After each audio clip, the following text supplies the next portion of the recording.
Hello, I'm Peter Van Dusen, and this is Primetime Politics on CPAC. One focus on our program this evening, and that is the fate of Conservative leader Andrew Scheer. He met his caucus this afternoon on Parliament Hill for the first time since the federal election last month, and we are now waiting to hear from Andrew Scheer on what happened at that caucus meeting where he met with MPs and former MPs who lost their seats. They all gathered to discuss the campaign and what worked and what didn't work, including concerns about the performance of the leader himself. Let me show you the scene now on Parliament Hill. This is just outside a committee meeting room in the West Block of Parliament Hill. You can see all the reporters gathered there, waiting for the end of this caucus meeting. It started at 1 o'clock, supposed to end at 5 o'clock. We are now told it'll be closer to 5:30 before we hear from the Conservative leader, Andrew Scheer, who'll come out of those doors, we expect, and move over to that podium. You may have seen a quick shot of it on the right, outside the meeting room, and that's where he's expected to address reporters right there following this caucus meeting and let people know exactly what's been happening inside this meeting room. Let me give you some context for the conversation today, of course. The Conservatives won 26 more seats this time around in the election last month, and they won the popular support as well. So they've had that to look at in terms of positives. But on the negative side, a lot of the members of the Conservative Party feel that what went wrong in a campaign they could have won, they believe, is the performance of the leader himself. A lack of clarity on his personal views about same-sex marriage and about abortion rights. And also an inability to communicate the party's climate change proposals and to present those as something better on offer than what was coming from the other parties, as opposed to the interpretation for a lot of voters, which was a climate policy that didn't go far enough. So the options in front of this caucus meeting today, there was the possibility, could be the possibility that the members of the caucus could move immediately for a leadership review that would force Andrew Scheer to step down and perhaps seek re-election if he wants to do that, or to not take that step and to leave that ultimate decision about the leader's fate to a party convention in April. What we hear about behind the closed doors, they've also been dealing with the vote for a caucus chair. They've been dealing with some other issues as well, but we were told this was a session where Andrew Scheer was going to do a lot of listening. He was going to be talking about how he thought the campaign went, talk about some of the things that they could have done better, perhaps take some personal responsibility, and that's something that a lot of Conservatives have said he needs to do. He needs to talk about his own failings in the campaign if he expects party members to move forward with him. So that's a little bit of the context while we wait for Andrew Scheer to emerge from this meeting. Let me show you what some of those caucus members were saying as they entered the meeting today to our reporters standing outside about their expectations of the meeting, their assessments of the campaign, and their assessments of the leader. Let's listen. Should Mr. Scheer stay or go? You'll have to ask him.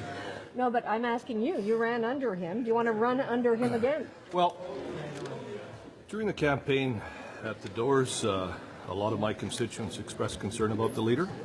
They continue to express concern in communication with my office, and so I'm glad to see that he said he's going to go do a listening tour across the country, and we'll see what happens. What do they want him to change?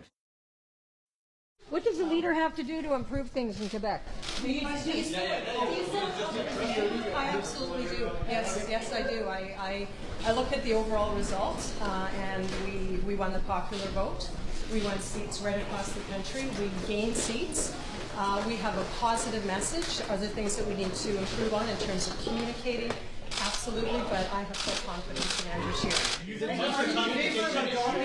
he could be able to stay as a leader? Well, there's enough. We have a really good process that has been used since our party was created, and that process will work again. We have grassroots members right across the country who know Andrew, who saw us all during the campaign, and they'll decide, and I believe, yes, he will be. Are you in favor of adopting the child rule on review? For the leadership? Yes. I actually believe very strongly in grassroots deciding that, and so I will be voting for that grassroots deciding. Do you think any staff need to be let go? I think that's a decision that will have to be made by the leader himself. They're not my staff, obviously. obviously. So, sometimes changes are good. Smart changes have to happen, and so I don't know what might need to happen on that front. Do you expect him? I don't know. I am at this point. I'm still House Leader, so we'll see. I would love to serve not only our leader but our caucus in any way that the leader asks me to. Do you expect him to acknowledge some mistakes? I think Andrew's going to be very honest. He's a very direct, honest person, and I think that he absolutely will acknowledge where there were shortcomings. Why do you think they didn't win the election? Why do you think your party didn't win this election? Well, we won the popular vote, but the way our electoral system is set up, you can win the popular vote, not necessarily win the most seats, and so that's exactly what happened. I think we absolutely have an opportunity at the next election to win, and that's what we're going to be working towards. Any other questions? All right. Do you think that Canadians are still open to electing a leader with social conservative values? You know, I served for 7 years in Stephen Harper's government, and I saw a leader, somebody with diverse views on issues, being able to govern and govern very effectively. And so I do believe that it can happen. Yeah. I don't think that fundamentally, because Canadians have such diverse views on some of these issues that are being talked about. So I think that the key is to communicate the support that we have for women who are going through very difficult situations. I think we need to articulate more that we support as Conservatives healthy, strong, stable relationships, whether they be same-sex or heterosexual. That's what we fundamentally believe, and so if we do a better job of talking about that, and then I also will say two things. There is no doubt the Liberals have used these issues. They've used people and situations as pawns. And I think the media, and I understand why, but some of the media have played to that. And I think that there needs to be a lot of people looking in the mirror at how they've used these issues and not used those. I think it's important for us to make sure that we take a look at the entire election. There were a number of issues that came up. Some of the ways in which they were addressed may not have been the optimum way that it happened. Clearly, I lost my seat, and I'm not thrilled with the fact that I'm not returning to Parliament. That being said, you can't make a decision like that in a matter of days. This is something that does have to be looked at very carefully, and today is a good jump-off point for the elected members. The people who won are going to be able to give their feedback. The people who lost gave their feedback to the leader already, and we'll continue to grow from there. But I would not purport to give any advice to the leader at this point in time as to what happened, what didn't happen, until I understand every riding and what happened in the losing But it's ridings. a minority parliament. You can study it to death. No. I don't think we don't have the luxury of time, Susan, but we do have the luxury of getting it right. And I think coming out within 48 hours of an election and decreeing what was the number one issue and why it went bad, I don't think that was appropriate in terms of the right analysis. His analysis, that's fine. I think we should take a more thoughtful approach, and it starts today. What do you think about Scheer's leadership? Do you think he should remain leader, or are you personally behind him? I'm fully supportive of the leader. I'm fully supportive of the leader. That's a cleaner clip. I stumbled first. I don't want anyone to think I'm stumbling. I fully support the leader. I'm looking forward to his remarks today, and I've been very clear that I'm supportive of the leader. I think our party has a great opportunity in this minority parliament to hold them to account and build for the next election, and the optimum goal is to win the next election, whenever that may be. And you'd like to run under him? You'd like to run under him again? I don't know if you plan to run again. I'm literally packing boxes in my office today, and I'm not thinking about what happens in the next 3 years, Susan. So let me reflect with my family about what's going on. Oh my gosh, I did that twice, didn't I? It's okay. Oh, Julie, I'm so sorry. No, but I'm so glad to see you. My bad. Yeah. Well, it's good to see you as well, too. Yeah. I guess I'm under a little stress today. It's okay, but I don't know if you plan to run, but the point is, it's a minority parliament. Yeah. There could be an election like that. No, it's an excellent point, and I know my EDA is having these discussions. I'm joining the board of my EDA. I'm making sure that I'm still part of Grassroots. I'm still in there. But to be honest, it's pretty fresh in terms of where I've landed. I'm just wrapping up my office right now. I had to say goodbye to 5 fantastic staffers who don't have jobs right now, along with me. And you got to look inward. I think it's very fair for myself to have that point of reflection as well, and that's what I'm going to do. And I'll chart my path. Looking forward to it. Do you think Caucus should have the right to replace the leader, or should it be membership only in terms of making that decision? I don't vote on that this time because I'm not a member of Parliament. So we'll wait and see. But Pop the fundamentally, popcorn. I mean, you made a choice last time. I I made my choice last time that I felt that the Grassroots organization is the best way in order to do a leadership review. And this is all new territory. It's a new bill. We had Stephen Harper as our leader until the last time. Andrew's our first new leader. So they're going to work it out in there today. We'll have to wait and But see. any ideas how you could win more seats in Ontario? Well, we're going to have to figure that out because I want to win more seats in Ontario. But as I said, it's a building process. It comes with information coming in. We're gathering that information, then coming up with a plan. And that's what I expect to see. I want to see a plan. That's right. What is your role in there today? That's a great question. I expect there's going to be people. My primary role is to greet old colleagues, meet new colleagues in the Conservative Party, and say goodbye. That's what I'm going to do. I think that our party needs to address issues that have barriers of equality of opportunity, such as the gay blood ban, which I find is discriminatory, dealing with the issue of conversion therapy, the fact that there are still disproportionate levels of violence and discrimination against the LGBTQ plus community. These are all issues that we have to deal with. And I think, frankly, one of the things that our party can hold Justin Trudeau to account is a lot of his actions to the community have been largely symbolic. And it's something that I hear from my friends in the community, frankly, my family in the community. And I think in this Parliament, I hope that one of the hallmarks of our party is being able to show the community that we support them, that we're going to be active and celebratory champions of their rights, and hold Trudeau to account on these measures. And how do you think Andrew Scheer should do that? Former Director of Communication of Stephen Harper, Sarah McIntyre, said, "I will not remain in this party until our leader is able to march in a pride parade." What does it tell you about? Look, okay, let's talk about pride parades, folks. The reality is that every pride parade is managed by different groups. For example, in Calgary, Calgary made a decision this year that no politicians were going to march in the pride parade. Frankly, Toronto, I have questions about some of the groups that come in, whether or not my values align with, I'm not part, obviously I support community rights. I think that there are people who would say, oh, the public nudity I might have a bit of a problem with. To me, I have no problem actively coming out. I will say this right now. I support marriage equality. I support the rights of the community. They are my rights. We need to be actively championing them. I am proud to say that.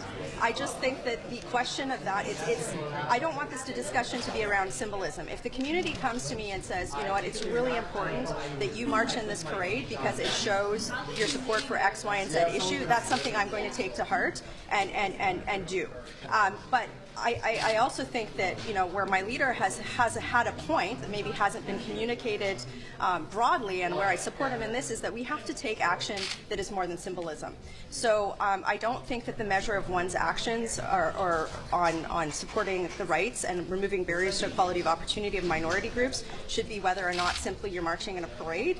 I think that we also have to, as a party, come forward with concrete policy actions that are developed in coordination with the community so that we have a broader positive policy conversation on these issues, and that's something that I'm going to be proud to champion in this Parliament. Have you ever watched the meeting? Do you think Scheer is capable of doing that, of being the face of a party that goes beyond symbolism for the LGBT community? Is he capable of being that leader? That is a great segue, and that's what I'm going to go and evaluate right now. All right, that was Alberta MP Michelle Rempel on her way into this caucus meeting around 1 o'clock this afternoon. It continues. It was supposed to be ending at 5 o'clock. This is a live shot from just outside the committee room on Parliament Hill, where in the next 15 or 20 minutes, we think we will be hearing from Conservative leader Andrew Scheer. And you can expect that he will be getting questions just as the one Michelle Rempel just got about whether he's the right leader to lead the party into another election campaign, given the challenges he faced along the campaign trail on social issues around a woman's right to choose, around same-sex marriage, and also in trying to deliver the party's climate change policy in a manner that would convince more voters to support the Conservatives versus other parties.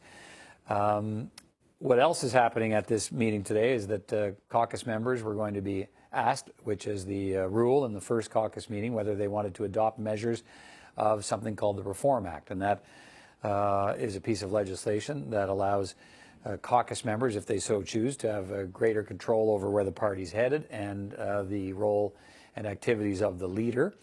And in this case, we are hearing from my colleague David Aiken from Global News on Parliament Hill, who's reporting now, tweeting that In fact, the caucus has voted against accepting one of those provisions that would have allowed it to trigger the possibility of triggering an immediate leadership review of Andrew Scheer rather than waiting until the convention in April, where that will happen automatically. David reporting that the caucus has voted down taking on that responsibility. So what would have had to happen here is Conservatives would first have to vote to accept the measure because they can refuse to accept that responsibility of firing the leader themselves and ordering up a leadership campaign. They would have had to do that. They would have, first of all, had to accept that responsibility. Then if they vote to adopt that, this caucus review measure, then it would could be triggered by a vote of at least 20% of the caucus members. So in this case, 25 Conservative members in that caucus room would have had to say they want the leadership review to push forward. And if that vote passes, that 25%, if they ask for that, if there's that threshold, then it's a secret ballot of the entire caucus, which can then either support that or vote that down. But it sounds like, with what David Akin is suggesting, that before it got to that point, they voted down any they voted it down at the very first stage. They did not want to take on that responsibility or have that power, which is the same thing, if that's what has happened here, the same thing the caucus did the last time it met after the last election. They also refused to take on that responsibility. And the argument then, as the argument I think is going to be this time, and we had pretty clear indications of that going into this meeting, that that is a decision, the ultimate fate of the leader, a decision better left to the party membership at convention rather than in this kind of a meeting of caucus. So we'll see if that's what has actually transpired, but if that is the case, this would be a good day for Andrew Scheer, following a number of days of speculation about his future.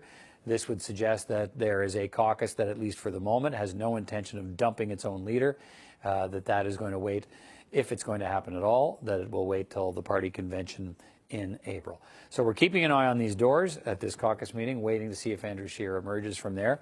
In the meantime, I want to give you a sense of what MPs were saying as they headed into the meeting, which we've been doing here since 5 o'clock. Here's some more of their commentary about their expectations for this meeting, which has now gone almost 4.5 hours.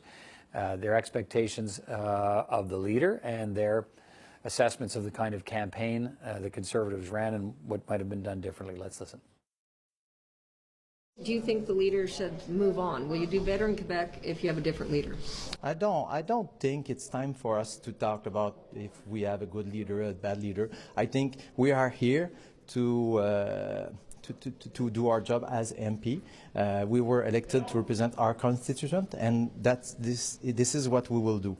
For the rest, I think I'm so happy to be here to meet with my colleagues, and I want to talk with them about all of things. We will talk about the election. We will do it between us, and we will do what it takes to keep this government accountable for his election and to respect his promises. When's a good time to talk about it? It's a minority parliament. If you don't talk about it now, when are you going to talk about it?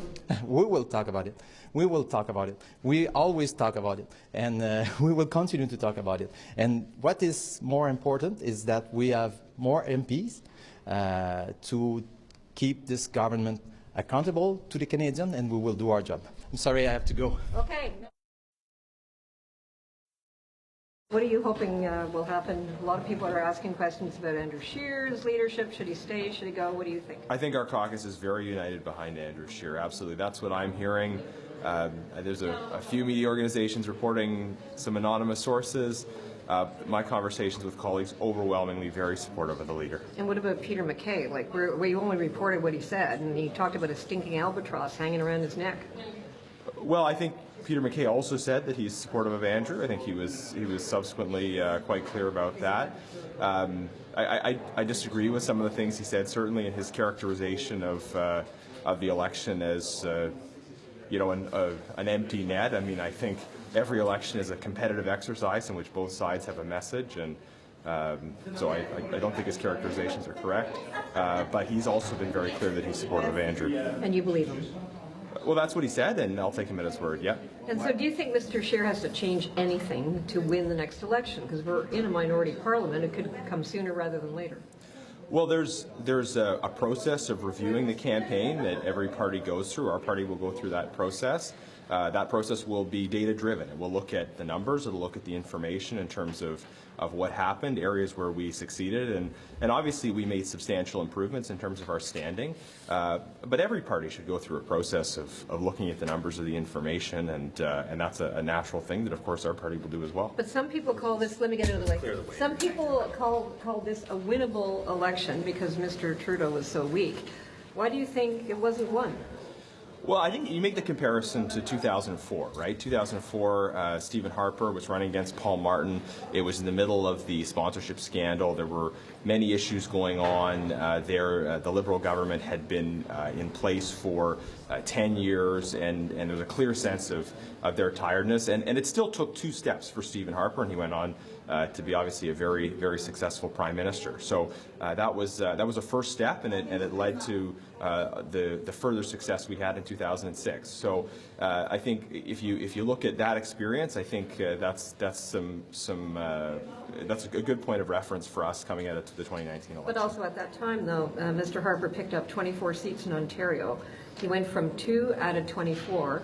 You didn't have that momentum in Ontario, and you didn't have it in Quebec. Do you have any idea why? Well, we made substantial growth in many parts of the country. The growth is very much analogous. Maybe the growth happened more in certain places. I mean, we made significant gains in BC, obviously. We made some gains in Ontario. Obviously, we wanted to make further gains in Ontario.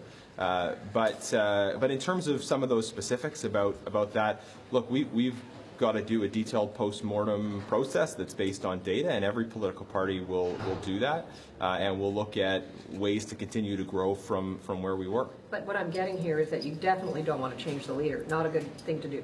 Well, I think it's very dangerous for organizations to always get into sort of the grass is always greener mode. Andrew is a strong leader with strong support in caucus, and we're going to have a member-driven process to look at all aspects of what's happened, but I think Andrew will find strong support among the members, among caucus, and we need to focus on challenging Justin Trudeau.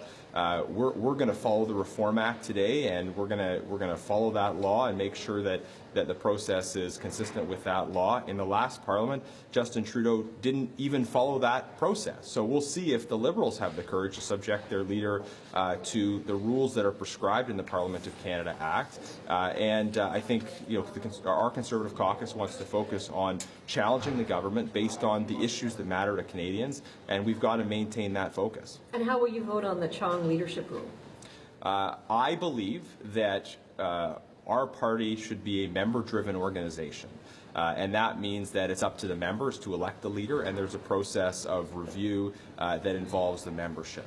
I do not support caucus overruling the members on those kinds of issues. So I'm glad the process exists for our caucus to go through and make those votes, but I do not support us adopting a rule whereby caucus would overrule the members. There's going to be a leadership review at our next convention, and that's a member-driven process that I think respects the grassroots, the people who are not elected members of Parliament but are a critical part of our party. We need to make sure that we have that inclusive process as set out in our party constitution. Okay, super. I want to ask you one question. As Alberta MPs, are you going to be driving the same message that Premier Kenney has been driving towards the federal government about things like equalization, energy, that sort of thing?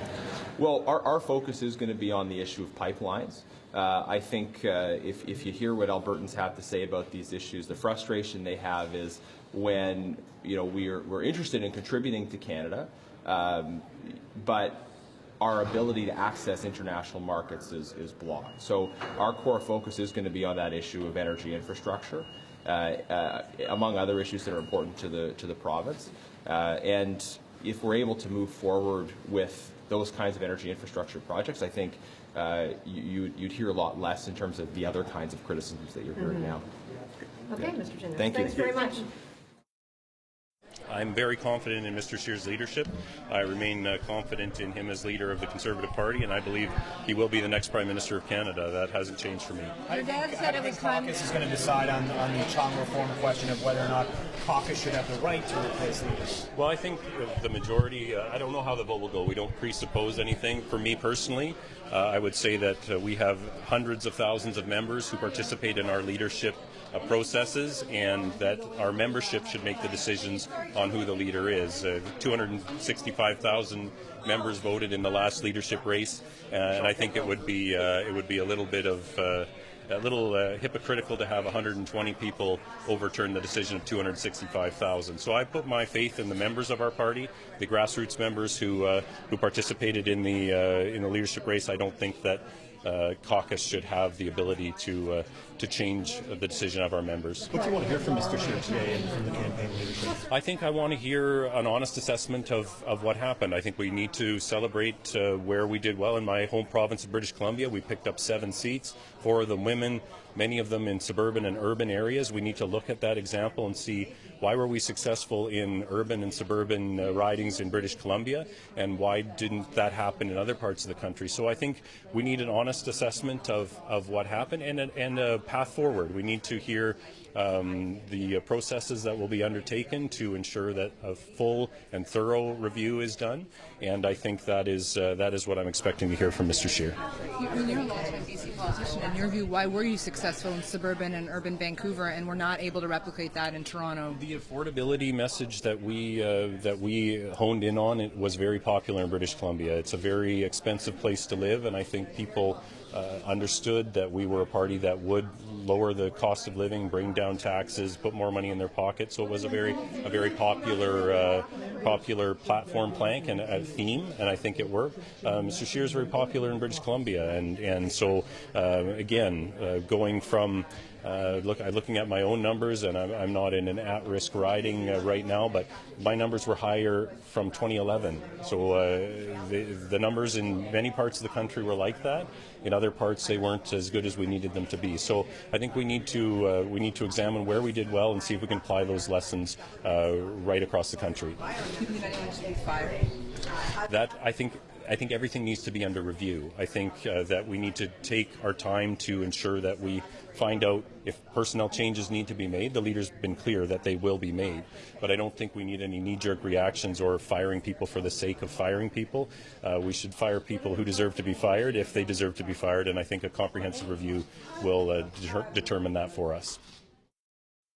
All right, well, for the moment, that was Mark Strahl, the whip of the Conservative party in the last Parliament. We'll see if that's where he remains this time around, but you heard him talking about whether people should be fired if they need to be fired. Building evidence here today that the caucus, at least at this point, is not prepared to fire Andrew Scheer. Seeing a number of different reports now and sources suggesting that the caucus has rejected the possibility, if they had adopted provisions of the Reform Act that would have given them the power, if they wanted, at this caucus meeting, to go down a road that could have seen, after a number of different votes, could have seen the caucus actually forcing a leadership review starting now. They could have actually forced Andrew Scheer out of the job much sooner than the convention in April coming up for the Conservative Party, not suggesting he's going to lose his job there, but clearly we're going to hear from Andrew Scheer in the next little while when he comes out of this meeting. There's been a feeling inside that room, inside that caucus room today, that Andrew Scheer, if he's got, first of all, deserves more time beyond this caucus meeting, that if anybody's going to decide his fate as leader of the Conservative Party, it should not be the caucus at this time. It should be left to the party membership, and that comes up at a convention in April. So this meeting's been going on since 1 o'clock this afternoon. It's supposed to be over at 5. It's clearly running long. We'd heard at a number of different times during the day that the meeting was going strong, that people inside that room had a lot to say, that Andrew Scheer had things to say to them as well, but a lot of listening and a lot of concerns raised about how the campaign was run, and a lot of questions about what is going to change. If Andrew Scheer stays on for the next number of months here, at least until the convention, what's his plan for continuing to lead this party, and with the possibility of an election at any time in a minority government? although in this case it would seem as if it's going to survive for some period of time beyond just the next few months. What is Andrew Scheer's plan going to be if there's a snap election? How is he going to get the party further along the road to success than where it's already come from? But of course, in that room, they would have had people talking about, look, we didn't get wiped off the map here. We added 26 seats. We won the popular vote. Yes, perhaps it was an election that we should have won and had the opportunity to win against a weakened prime minister, and we didn't. But it's not as if the party hasn't done better than it's done many times before in Andrew Scheer's first try at leading the Conservative Party in his first try in a general election. So as we stand by to hear from Andrew Scheer, I'm going to continue to let you hear what Conservative caucus members have been saying as they headed into that meeting today. To be clear, this is what they were saying at the beginning of the meeting as it began, and we'll let you hear what was on their minds as they headed into this meeting as we stand by to hear from Andrew Scheer when that meeting concludes. We expect in the next 15 or 20 minutes, no later than that, but who knows? It could go later than that. It's already in a plus half an hour late here. So let's listen to some of those comments and we'll stand by for Andrew Scheer. Well, Andrew Scheer is the leader of the Conservative Party, and I fully support him as leader of the Conservative Party. And there's a process in place in terms of a leadership review, and that's a decision Grassroots members will have to make. What do you make of the reports that say that there's a movement that would like to see different leadership, that would like to see Scheer voted out in the leadership review? Well, that's not my decision to make. But what do you think of the? Well, what do you look, think of those reports? I think what we're going to focus on is getting to work to fulfill our role as the largest official opposition in Canadian history, more than 120 members. We're going to get to work, roll up our sleeves, and fulfill our responsibility to hold this government to account, and there is a lot to hold this government to account on. And do you want him as your leader in the next election? Look, he is the leader, and I support him as the leader. Okay, super. Thanks. Excellent. OK, beaucoup de monde parle du leadership de M. Scheer. Est-ce que vous pensez qu'il y a quelque chose qu'il peut faire pour gagner plus de sièges au Québec? On va tous travailler ensemble, on va travailler un petit peu mieux à tous les niveaux, puis le prochain coup, on va réussir. Okay, so in English, though, you didn't win a lot of seats in Quebec. Is it one more? Tell me, how many more? One? On a un de moins. Un de moins. Oui, Okay, so on a what 10 happened? présentement. What happened? Il y a toujours le jeu des gens là, qui ont voté pour le Bloc. Là. Le vote NPD, il est descendu, puis ça l'a traversé sur le côté du Bloc. Fait que dans les luttes à 4, ça fait une différence. But your former colleague, Peter MacKay, said that his social conservative values were hanging around his neck like a stinking albatross. En français, j'ai aucune idée. So what do you make of that? Non, aujourd'hui, on est là pour travailler tous le monde ensemble pour être à une opposition très, très forte. Puis on veut garder le gouvernement libéral sur haute surveillance pour les prochains mois. What did you think of Peter MacKay? Merci. What did you think of Peter MacKay? I mean, a lot of people are talking about Andrew Scheer, his leadership. Should he stay? Should he go? What do you think? We'll see what happens in there today. It's I think we're excited to have a new team, and we're increased by 25 seats or so. So I'm just excited to see the people that we have and get to work. Yeah. What do you think personally, though? Oh, we'll see what the caucus says. Thanks. I'm looking forward to supporting him. I'm looking forward to getting to work here. The Alberta wants back into this country, and we're working forward to that. Holding Justin Trudeau's feet to the fire on that for sure. But any concerns that the popular vote for the Conservatives went down in Ontario and Quebec? Well, I'm not concerned about that at all at this point. I represent Northern Alberta, and Alberta wants in. Okay. Now, what will you say if there are folks in that caucus room that think that there should be a leadership review and perhaps the Conservatives need to go a different direction? Yeah, I would say I support Andrew Scheer. We need to ensure that now is not the time for a leadership race. Now is the time to hold Justin Trudeau's feet to the fire. We got an extremely divided country, and we got to work to put it back together. Do you think he has to do anything to improve your chances next time? You have to consider it's a minority parliament. You could be in an election sooner rather than later. I think we ran a great campaign. We improved our seat count across the board. Andrew Scheer is the only leader that came out of this ahead and by all measures. Not in Ontario. And so I'm looking forward to running under his leadership once again. I've heard a different version where Trudeau was more vulnerable than ever. You hear a lot of things. He was more vulnerable than ever, and the Conservatives couldn't defeat the Liberals. That's the version. That's what you're hearing. That's what you're hearing. I think that lives within the imagination of the media, and well, the seat count too. Not our seat count's up by 20 some seats. We up our popular vote. We have a strong united. In 2 provinces, though. We have a strong united caucus. I'm looking forward to running under Andrew Scheer's leadership. He has to do something different. Do you think Mr. Scheer should stay or leave? Mr. Scheer will have a leadership review in April, and the membership will decide whether or not Mr. Scheer should leave. He has my total support. So on the Chong leadership thing, you're going to vote against He has my total support. Okay, super. Congratulations. What are you hoping to accomplish at the big caucus meeting there? Well, you know what? Today, I just, I think, so for me anyways, I campaigned with my picture and also Andrew Scheer's picture on my literature. The people in my riding like Andrew. I like Andrew. I have no issues with Andrew as leader. I do think it's important that the rule that is important to me is the rule about expelling caucus members. I think it's important that caucus have a say, and I hope that all the parties take that seriously, because I think it's important that people who are elected by their constituents are not unilaterally expelled by a single person. I think caucus should have a say. So to me, that's the important part, but so you'll vote for that rule, but you support Andrew Scheer. Am I understanding? That is correct. That's correct. A lot of people are talking about Andrew Scheer's leadership. Do you want him to stay on in the next? We just got back from our time off after the election. Now we got to discuss what the agenda is for everybody going forward here, and we'll see what comes from those meetings. What does your gut tell you? My gut tells me that we've got a lot in front of us here, no doubt about it. Okay. I think the Conservatives did during the election. How do you think their performance was overall? Well, I know that we did well with the popular vote, and we won my riding, which was about where we thought we were going to win it, and where the polls said. We still had a pretty difficult fight in Calgary Center, but great respect for my opponent, and I think my team pulled off a good upset there, if you can call it an upset.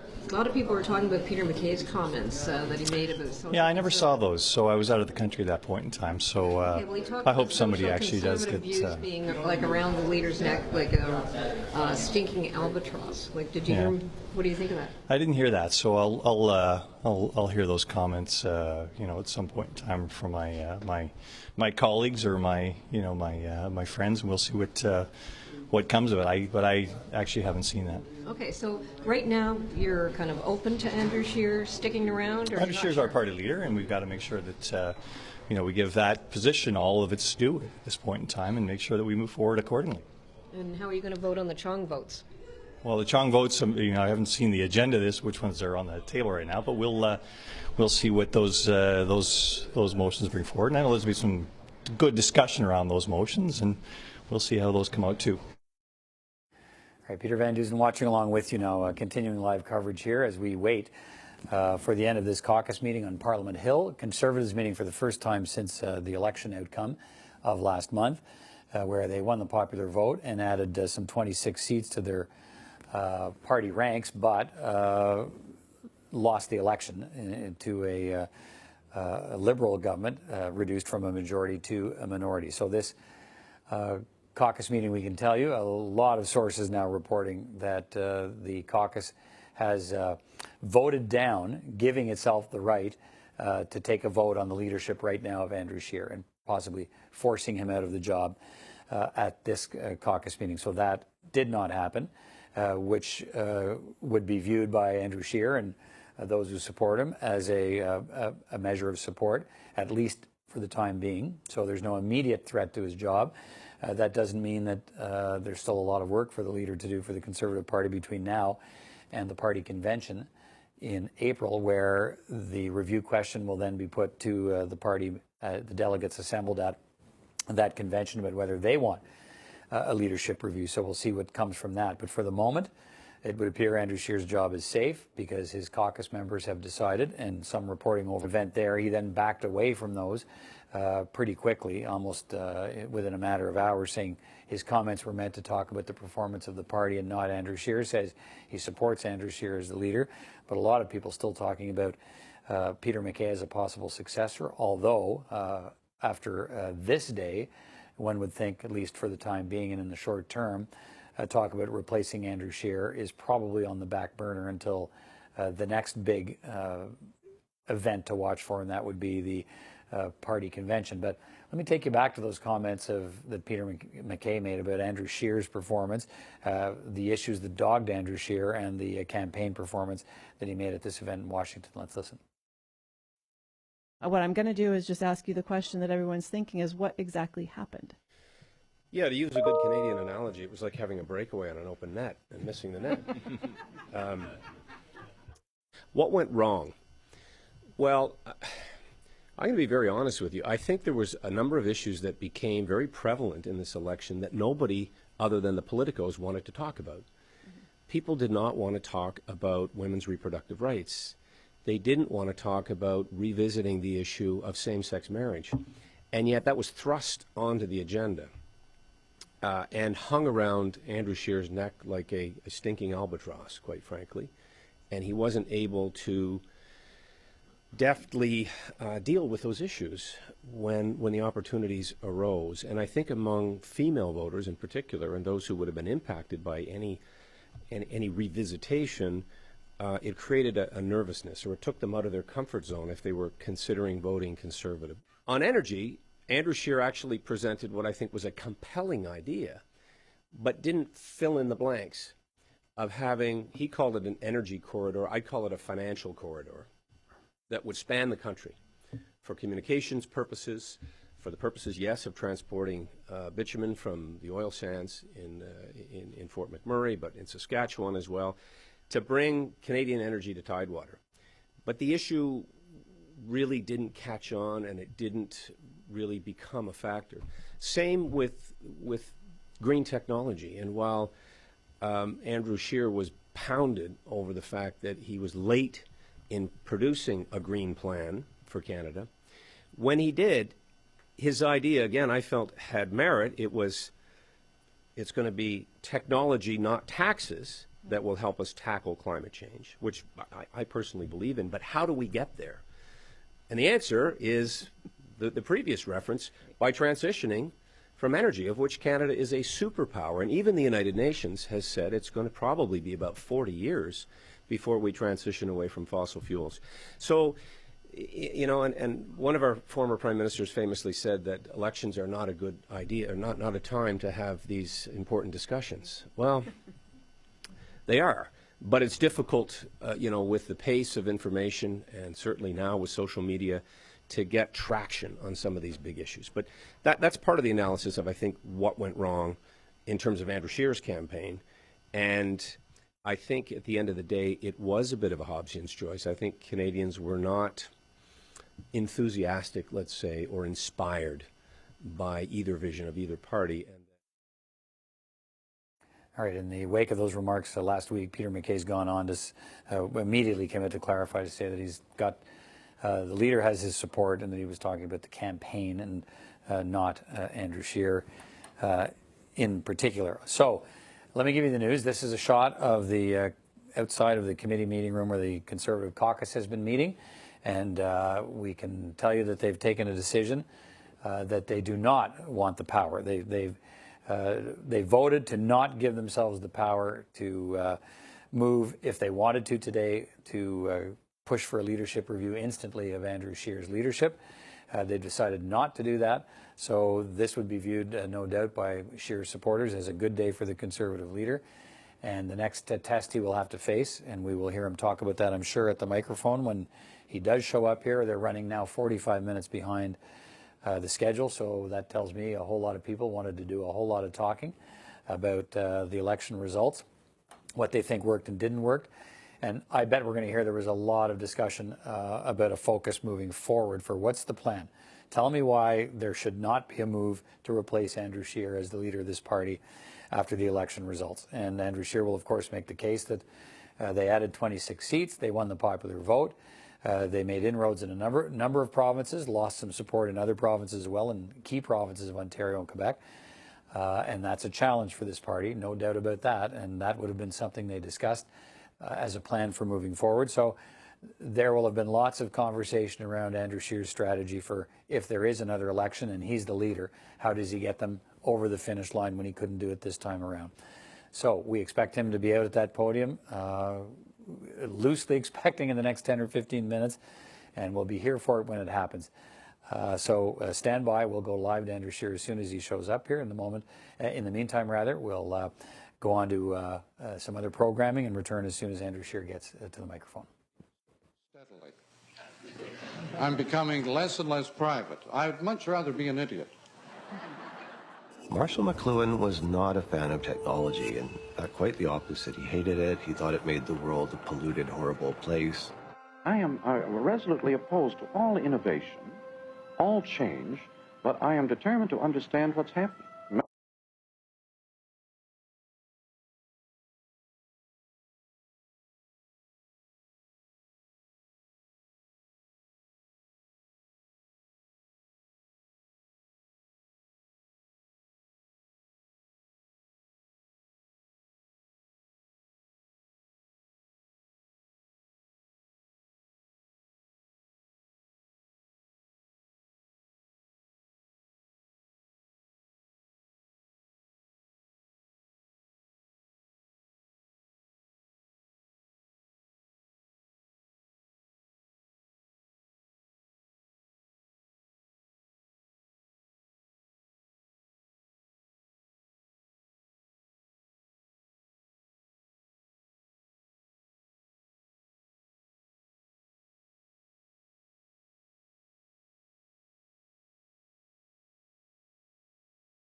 Hello, Peter Van Dusen interrupting this program to take you live now to Parliament Hill, where finally it's the end of the Conservative Caucus and the meeting with Andrew Scheer. We can tell you the caucus has decided they will not try to accelerate a review process done by the caucus, which they might have done but have decided not to. And that John Baird will lead a post-mortem, the former cabinet minister, a post-mortem into the Conservative election campaign. But let's listen to Andrew Scheer now, because this will be a good day for him. He's got the caucus behind him, at least publicly. Our first meeting of the 44th Parliament, and I'm extremely pleased with the team of Conservatives Canadians sent to Ottawa to fight for them, including 43 new members of Parliament elected from Nova Scotia to British Columbia and everywhere in between.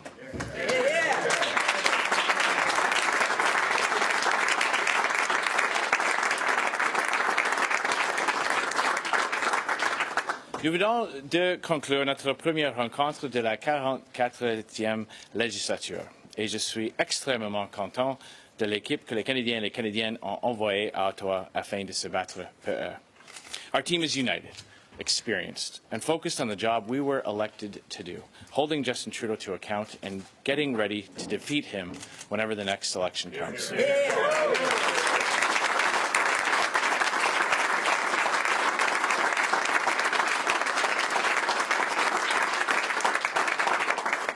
And we had a frank discussion about the last election campaign. While we won more seats, won the most votes, and elected the largest official opposition in Canadian history, much more was expected. And nobody is more disappointed in the results than me. And nobody is more eager to get it right the next time. Nous avons eu une discussion franche sur la dernière campagne électorale. Nous avons remporté plus de sièges, gagné le plus de votes et élu la plus grosse opposition officielle de l'histoire du Canada, mais on s'attendait à beaucoup plus. Et personne n'est plus déçu des résultats que moi. Et personne n'est plus impatient de faire mieux la prochaine fois que moi. We took the first steps towards electing a Conservative government on October 21st, and we're going to work hard and work together to learn what we have to do to take the second step. To that end, I'm pleased to announce that former Conservative Cabinet Minister John Baird will lead a thorough external review of the campaign. John is well respected in our party and in our movement, and he will bring a valuable, independent perspective to identify exactly what we need to improve on for the next election campaign. À cette fin, j'ai le plaisir d'annoncer que l'ancien ministre du cabinet conservateur, John Baird, va faire un examen externe approfondi de la campagne électorale.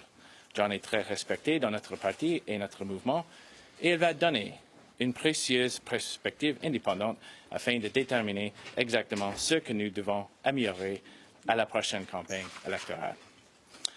But as many in our movement know all too well, Conservatives only win when we are united. And we always lose when we're divided. We must and we will be laser focused on the task at hand. That's why we also discussed what our priorities will be whenever Justin Trudeau decides to get back to work and test the confidence of the House. Canadians expect this Parliament and this country to work for them, and the Conservative team stands ready to do just that. There are some key priorities that this minority Parliament must tackle head on. Keeping Canada united and strong.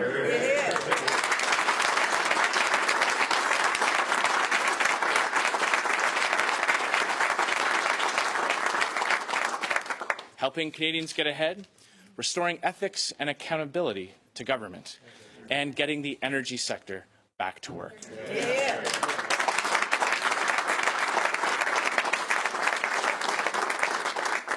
These are pressing issues of national concern that require immediate action. So I am calling on Justin Trudeau to reconvene Parliament as soon as possible to deal with them. Nous avons établi quelques priorités clés dont ce Parlement minoritaire doit s'occuper immédiatement. Garder le Canada fort et uni. Mettre plus d'argent dans les poches des Canadiens et des Canadiennes.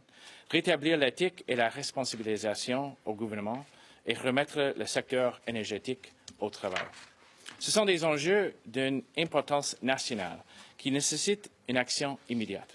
C'est pourquoi je presse Justin Trudeau de convoquer le Parlement dès que possible. By the time Justin Trudeau even names his cabinet, we will have been 1 month removed from Election Day.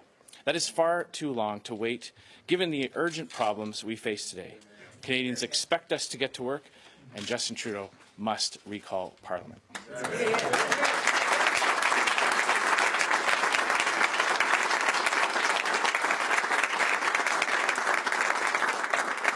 The sad truth is that Trudeau has left this country more divided than ever before. After running the most deliberately divisive campaign in memory, picking fights with premiers and pitting region against region, Trudeau has set the stage for a national unity crisis. He has managed to stoke the revival of the separatist Bloc québécois and has sown the seeds of disunity in the West. Il a orchestré la renaissance du Bloc québécois séparatiste et sémé les graines de la désunion dans l'Ouest. He lost 1 million votes from 2015, lost almost every seat between Kenora and Coquitlam, and earned the weakest mandate to govern in Canadian history. This is Trudeau's mess, but Conservatives are ready to clean it up.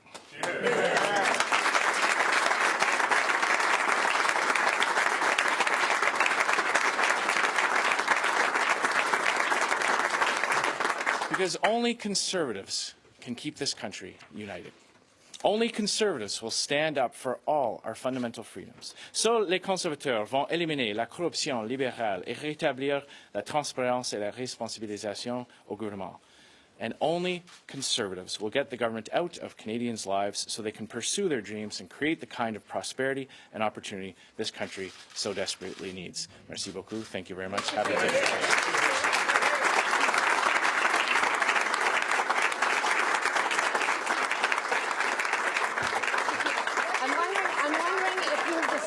I'm wondering if you've decided to take any difference in your approach to social conservative issues that Peter MacKay has said, he was quite graphic, hang around your neck like a stinking albatross. I'm wondering if you've got your caucus on side, did you decide to make any changes there? We had a very frank discussion about the importance of making sure that our message gets out clearly, our message of inclusion, our message of respect for all Canadians, regardless of their race, religion, and sexual orientation, and that's something that we're going to make sure that we absolutely focus on going forward. What is that message? What is the message that Conservatives will bring on issues like same-sex marriage and abortion? That every single Canadian has inherent value, and that Conservatives always fight for the fundamental freedoms of all Canadians, regardless of their race, religion, or sexual orientation. Beaucoup de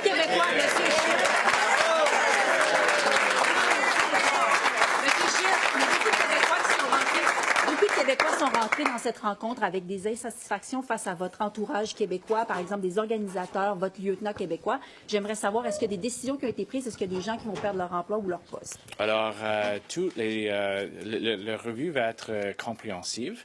Elle va regarder tous les aspects de la campagne. J'ai eu beaucoup de feedback aujourd'hui sur quelques aspects de la campagne sur le terrain où on a manqué des possibilités, des opportunités. Alors, toutes les personnes qui ont été impliquées dans la campagne vont être regardées, tous les rôles, toutes les choses qui ont fonctionné bien et toutes les choses qui n'ont pas fonctionné. Et on va faire les décisions, on va prendre les décisions après qu'on a toute l'information. Donc, on parle de quand, M. Scheer, pour cette décision? Des députés aujourd'hui, vous avez dit Pardonnez? Pour reprendre, vous avez entendu beaucoup de choses de la part de vos députés aujourd'hui. Vous avez sûrement fait un peu d'introspection. Qu'est-ce que vous avez mal fait? Qu'est-ce que vous devez mieux faire? Mais c'est sûr qu'il y a des fois que notre message n'est pas raisonné avec les Canadiens et les Canadiennes. Ça, c'est clair. Et on a eu une très bonne discussion. Les gens dans cette salle travaillent très, très fort. Il a allé porte à porte. Il a les bonnes informations lorsqu'on peut améliorer notre campagne pour la prochaine fois. Alors, on va faire ce travail comme une équipe avec les gens qui ont les intérêts de notre parti à cœur. Et on va faire ça. unanime de votre caucus parce que je ne suis pas certain qu'ils sont 121 derrière vous. Mais il n'y a pas d'espace. Notre caucus a devenu plus grand après l'élection. Alors, il n'y a pas assez de place pour tout le monde, mais je suis sûr que j'ai l'appui de notre caucus. Écoute, notre parti a un processus maintenant pour déterminer le chemin pour le futur. Mais je sais que toute mon équipe savent que les conservateurs réussissent seulement quand nous sommes unis. Ça, c'est sûr. Et on a pris une décision aujourd'hui qu'on va travailler ensemble, concentrer sur le terrain en commun, et on va laisser à nos membres leur décision au mois d'avril. Monsieur Baird va vous donner à quel moment le résultat de son examen. Monsieur Baird va vous rendre son rapport pour son examen à quel moment? Est-ce que vous avez une date de décider? Et qui va se pencher sur les problèmes que vous avez eus au Québec? Parce que c'est pas M. Baird qui va pouvoir vous expliquer c'était quoi vos problèmes au Québec. Non, mais c'est clair que M. Baird a l'expérience pour travailler avec une équipe pour apprendre les leçons dans chaque région, incluant le Québec. J'ai hâte à les résultats de cette revue parce que la seule façon qu'on peut faire les bonnes décisions, c'est quand on a la bonne information. Alors, je laisse à M. Baird de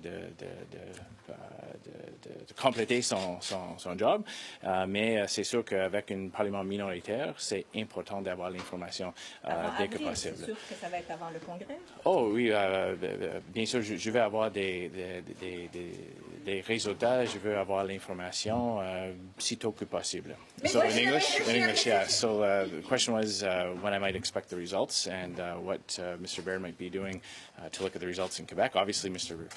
John Baird is capable of working as a team and bringing in people who can help make those determinations as it relates to our campaign in Quebec. With a minority government situation, we know the next election could come at any time, and so I'm going to want that information back as quickly as possible so that we can make the right decisions, put the right people in the right places to make sure that we improve going forward. We clearly had some positive signs this campaign, but it wasn't good enough, and we wanted to do better in many areas, including Quebec and Ontario. Exactly. We do take encouraging signs. The fact that the Liberal Party lost 1 million votes, a significant number of seats, and have the weakest mandate to govern this country in Canadian history. So that's an important first step. It wasn't sufficient this time around, but we know that we will be in a very good place to finish the job next election.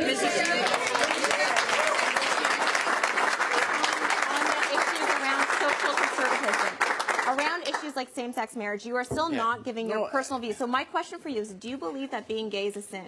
No, look, we made it very clear during the election in the last few months and years, our party is inclusive. We believe in the equality of rights of all Canadians. My personal opinion is that I respect the rights of every single Canadian, regardless of their race and religion. That is my personal opinion.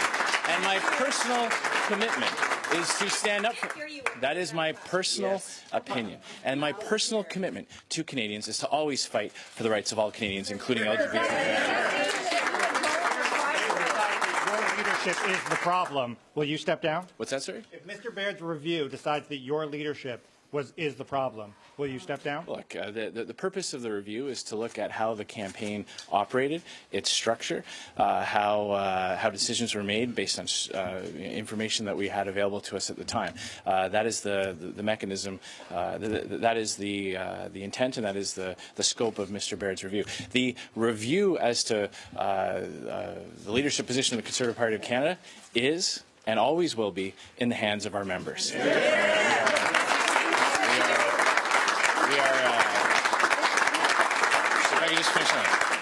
We are a grassroots party. Those individuals, those 100,000 plus members of our party, will make that determination. That is the strength of our party. That is what keeps our party strong. Is your leadership safe then till April? How will you get members on side? What's a good percentage for you? I think Joe Clark was 66 something. No, but I mean, look forward. How will you keep your leadership safe till then? Is it safe? Look, we have a provision in our party's constitution that any time after an election campaign we don't form the government, we have this review, and that will be in the hands of our members. If there is a federal leader who should have his leadership reviewed, it is the leader of a party who entered into the campaign and came out with fewer seats, who lost 1 million votes, who lost cabinet ministers, and that, that leader, the leader who came out of the election, the leader who came out of the election with those results should have his leadership reviewed.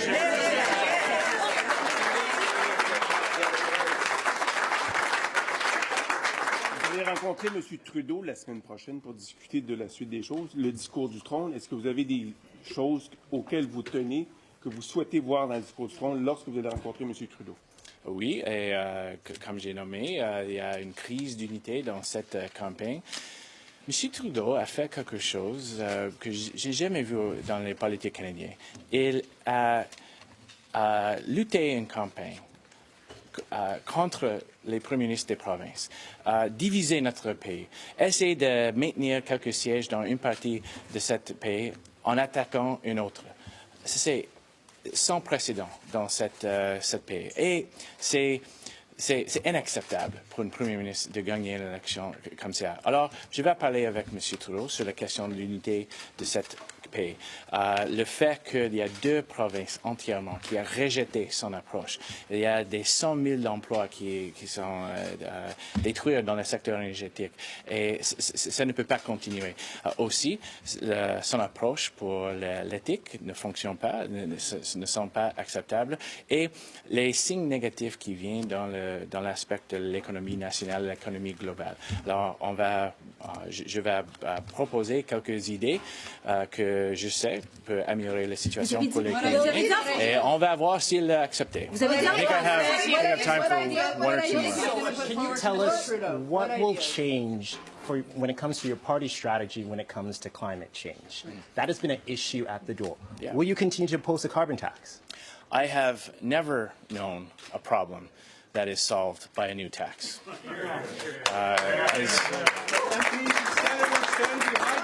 Said they had a problem. They were good conservatives, and they said I'm just going to finish answering that question. I've never known a problem to be solved by a new tax. As long as I am leader of this party, our party will oppose a carbon tax. Carbon tax does not work. We have a great environmental plan. In fact, more people voted for our environmental plan than voted for Justin Trudeau's environmental plan in the last election. What I heard today was that we needed to do a better job communicating that plan to Canadians, making sure that the positive aspects of that plan resonated, that we showed Canadians how Canada could actually have a greater impact on lowering emissions with our plan. We need to redouble our efforts on ensuring that Canadians understand. There were a lot of complaints in Ontario and Quebec. Okay, so I'll answer these last two.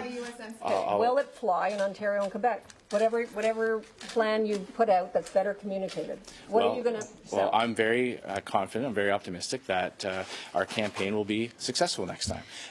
We need to do a better job communicating on several issues. We had a very frank and open and honest discussion about that. But one thing I know is we've got the right team. We've got the right people with the right life experiences, the right experiences. The new members of Parliament are veterans who have come back from all walks of life, from all regions. We have representation now in provinces that we didn't have before. That's important, and we're going to make sure that in the next election campaign, the positive impact, the positive effects of our environmental plan are understood by all Canadians, and that's something I'm personally committed to. And on the question on the priorities, this will have to be. Justin Trudeau, what are those ideas? Well, as I said, the fact of the matter is, for the first time that I'm aware of, we had a prime minister fighting an election campaign in order to hold on to seats by attacking premiers of provinces, by dividing this country, by literally attacking an entire region of this country. And our country is so divided right now. And one thing I know is that only conservatives can keep this country united.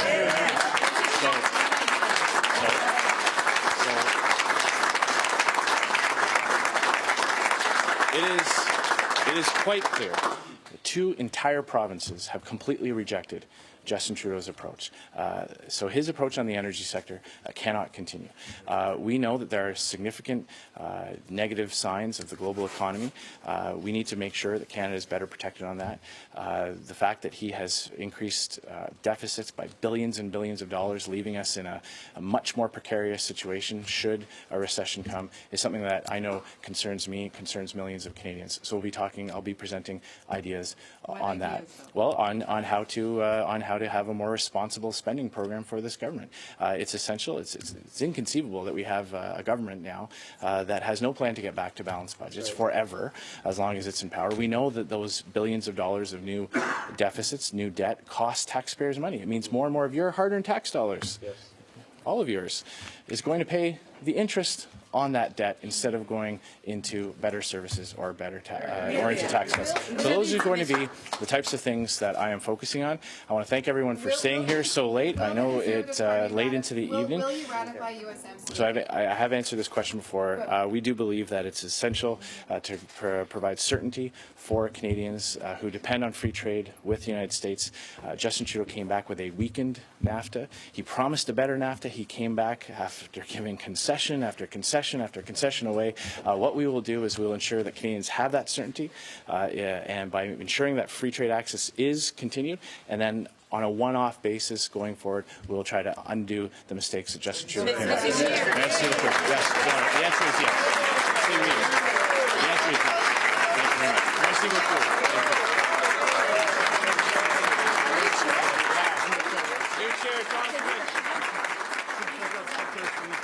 Hello again, I'm Peter Van Dusen. We've been listening to Conservative leader Andrew Scheer. The Conservative Caucus held its first meeting since the election results last month and had voted not to give caucus members the powers to accelerate the process for replacing